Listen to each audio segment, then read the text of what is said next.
This was the Serta Simmons liability management litigation, which started in 2020 when Serta Simmons Bedding, the mattress company, entered into a transaction with some of its lenders in which those lenders were permitted to exchange the loans they held for new loans with higher payment priority rights than all other lenders. We represented a group of lenders who were excluded from that transaction and saw the value of their loans decline precipitously and were ultimately wiped out when Serta filed for bankruptcy not too long after the transaction closed.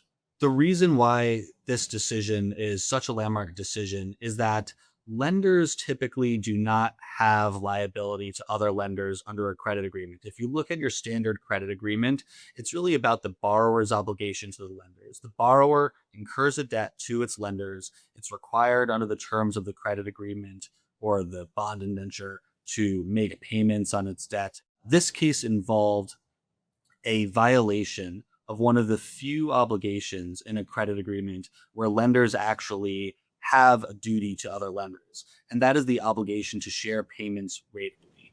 Our case was premised on the fact that the lenders who participated in this transaction received a payment on their term loans, which they did not share ratably, and therefore they owed our clients the payment or our ratable share of the payment they received. This is the kind of case that is really perfect for Quinn Emanuel. Our bankruptcy and restructuring practice, as well as our special situations group, differs significantly from the kinds of practices at other firms because we really sit at the intersection of bankruptcy, finance, and liability management.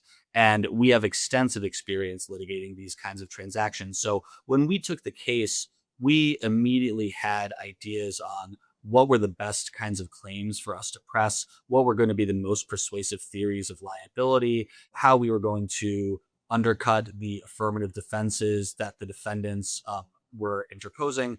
And the ultimate result speaks for itself in that we obtained a multi-$100 million judgment for our clients, which, as far as we're aware, is vastly in excess of anything comparable that's been obtained in the space.